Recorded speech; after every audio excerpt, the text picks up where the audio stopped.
Hoje eu quero fazer um apelo sincero a você. Quero te pedir que reserve um tempo para realmente considerar isso. Antes da vida te tratar mal. Antes da decepção acertar aquele golpe no estômago. Antes do trauma te moldar. Antes da sobrevivência, de fato, se transformar na sua personalidade, Deus já tinha uma intenção para você. Antes das suas escolhas. Antes das escolhas deles. Antes do que aconteceu com você, houve uma decisão tomada no céu a seu respeito. Você não é um acidente. Você não foi simplesmente enviado à Terra para tentar descobrir as coisas sozinho. Você não é a reação de alguém à dor. Você não é um produto da disfunção. Escute com atenção. Apesar do que alguém possa ter dito sobre você, ou até mesmo do que você disse a si mesmo, você é muito mais do que imagina.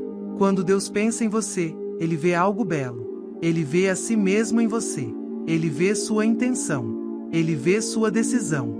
A Bíblia revela essa verdade de forma clara em Jeremias capítulo 1, versículo 5. Antes que eu te formasse no ventre, eu te conheci. Antes que saísses da madre, te santifiquei. As nações te dei por profeta. Antes de Jeremias falar qualquer palavra, Deus já sabia exatamente quem ele estava enviando. Antes de Jeremias lutar com medo, rejeição ou oposição, o céu já havia tomado uma decisão a respeito dele. E eu preciso que você ouça isso com muita clareza. Esse mesmo Deus sabia exatamente quem ele estava enviando quando enviou você. Mas isso nos leva a uma pergunta. Uma pergunta que confronta, mas que também liberta. Você está se apresentando como quem Deus te enviou para ser?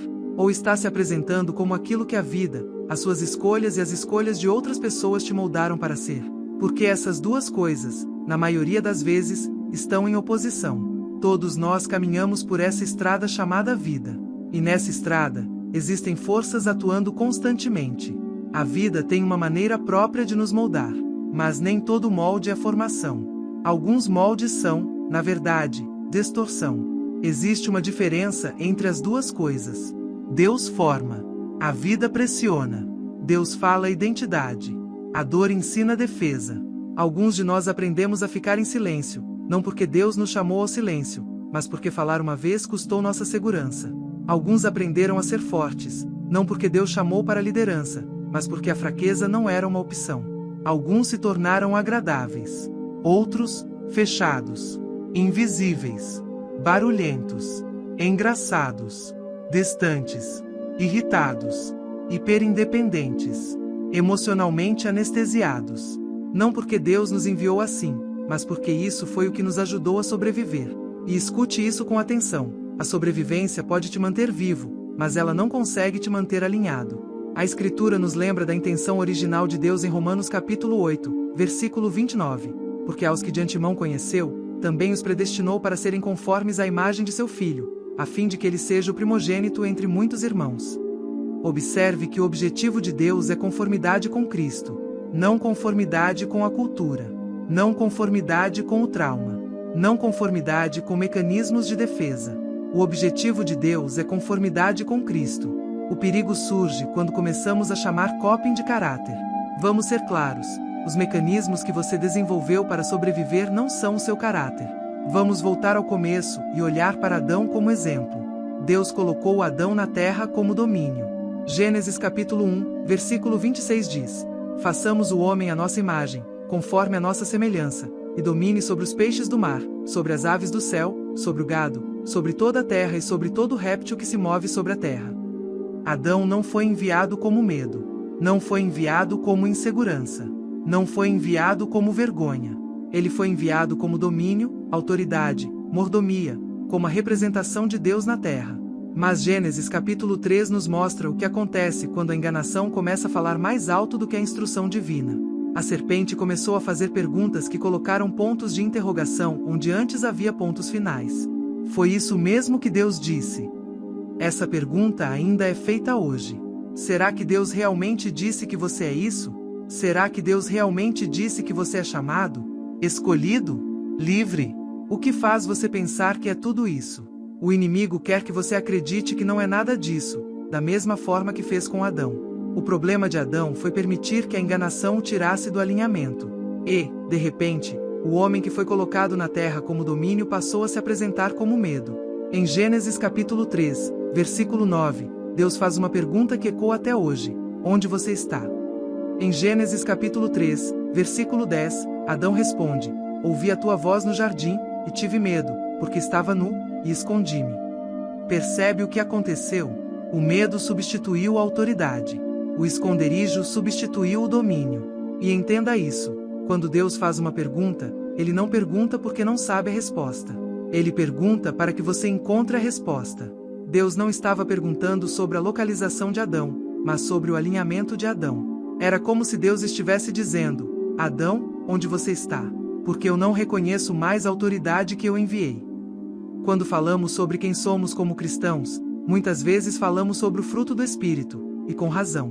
Gálatas capítulo 5, versículos 22 e 23 diz que o fruto do Espírito é amor, alegria, paz, longanimidade, benignidade, bondade, fidelidade, mansidão e domínio próprio. Essas são características de Deus, e todo crente é chamado a carregar o caráter de Deus.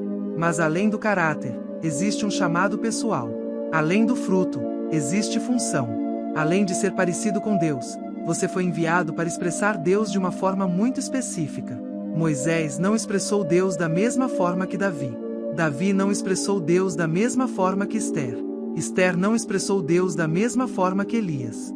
E você também expressa Deus de uma maneira única. Mesmo Deus.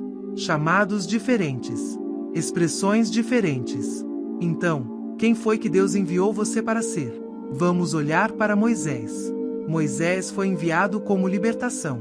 Ele não se tornou libertador por acaso. Ele foi enviado como um. Êxodo capítulo 3, versículo 10 diz: agora, pois, vem, e eu te enviarei a Faraó, para que tires do Egito meu povo, os filhos de Israel.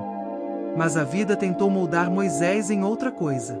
Moisés teve sua vida ameaçada desde o nascimento. Foi criado em um sistema que oprimia sua própria identidade. Quando seu propósito tentou se manifestar, seus métodos estavam errados. O medo entrou. A insegurança cresceu. E Moisés passou a se apresentar como alguém moldado pela vida. Em Êxodo capítulo 4, versículo 10, Moisés diz: ah, Senhor, eu nunca fui eloquente, sou pesado de boca e pesado de língua. Esse não era o homem que Deus havia enviado. E observe isso: Deus não discute a fraqueza de Moisés. Ele reposiciona a fonte do poder.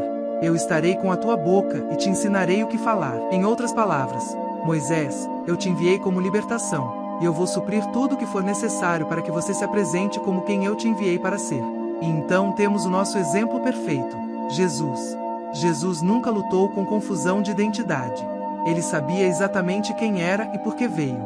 Lucas capítulo 19, versículo 10 diz: porque o Filho do Homem veio buscar e salvar o que se havia perdido. João capítulo 6, versículo 38 diz: porque eu desci do céu, não para fazer a minha vontade, mas a vontade daquele que me enviou. A vida foi dura com Jesus do começo ao fim. Mas ele nunca permitiu que rejeição, traição, sofrimento ou incompreensão redefinissem quem ele era. Quando você sabe quem Deus te enviou para ser, você não permite que as circunstâncias te renomeiem. A dor tenta. O fracasso tenta. Mas Deus ainda nomeia o seu povo. Apocalipse capítulo 2, versículo 17 diz que Deus dá um novo nome, um nome que restaura. Isaías capítulo 43, versículo 1 diz: eu te chamei pelo teu nome, tu és meu. Então, como se realinhar? Você retorna à voz de Deus. Você silencia as outras vozes. Você faz a pergunta que evitou por muito tempo: Deus, quem foi que o Senhor me enviou para ser?